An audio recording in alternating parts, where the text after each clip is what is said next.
Fala aí, galera. Hoje eu vim falar sobre um assunto que é um assunto muito interessante para mim e que faz eu criar diversas zonas de debate com os meus amigos. Esse assunto ele é o fracasso, o erro e a perda.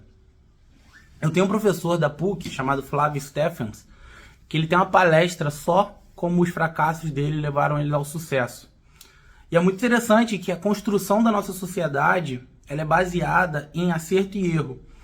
E a gente está acostumado a enxergar a punição muito grave do erro e a valorização muito acentuada do acerto, fazendo com que as nossas crianças, nossos adolescentes se cobrem muito, se sintam muito julgadas e muito apertadas para não errar. Sendo que a construção mais ideal, ela deveria ser que você vai errar, você vai falhar.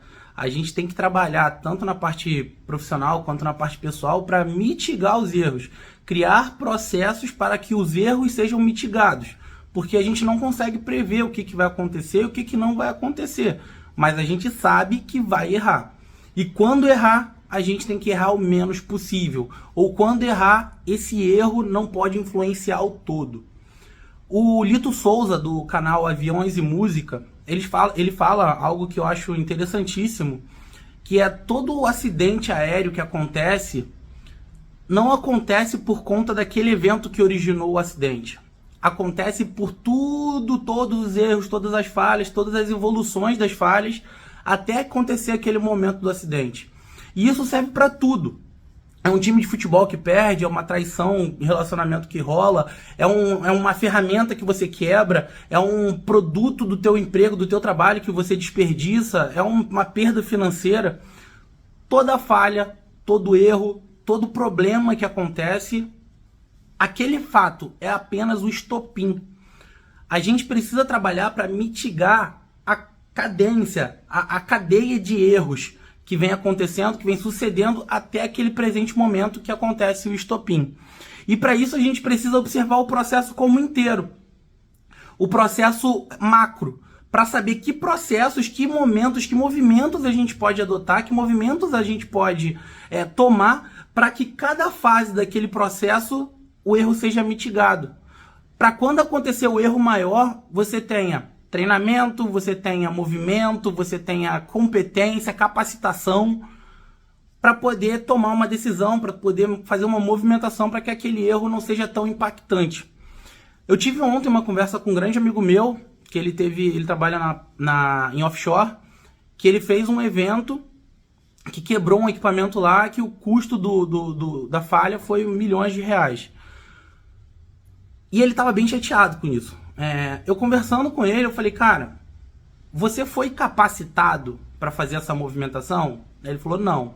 Você foi treinado? Tem algum processo descrito, algum plano de operação, alguma política para execução desse problema? Aí ele falou, não. Eu falei, então é aí que está o problema, não foi o seu erro. Nós, líderes e nós, gestores, nós temos a obrigação de cobrar quando a gente capacita os liderados, quando a gente tem processos que a gente passa para os liderados, quando a gente faz treinamento recorrente, avaliação daquele movimento, daquela ação do trabalho.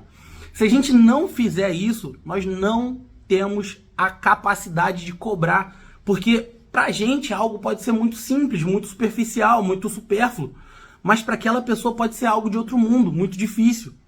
Então a gente tem que trabalhar com capacitação, treinamento, documento, avaliação daquela movimentação, daquele tipo de serviço, para que não ocorra o risco, para que não ocorra o erro, para que não ocorra a falha. Mas, se ocorrer, que provavelmente em algum momento vai ocorrer, a gente precisa estar preparado para tomar as melhores decisões. Isso para tudo, para todos os eventos, para incêndio, para catástrofe, para desastre climático, para tudo. Então, senhores, trabalhem na capacitação e na mitigação do erro. E não foquem apenas no erro em si. Porque o erro em si é o estopim de uma sucessão de falhas, de uma sucessão de faltas que acontece. E coloquem na cabeça de vocês, vocês vão errar. Mas peguem esse erro e entendam o porquê errou. Entendam o porquê que ele aconteceu. O foco não é culpabilizar alguém, porque esse alguém é a parte mais fraca do elo do trabalho. é pegar o processo e criar um plano de ação, trabalhar para que esse erro não ocorra novamente, ou, se ocorrer, para que ele seja mitigado. Tamo junto, um grande abraço.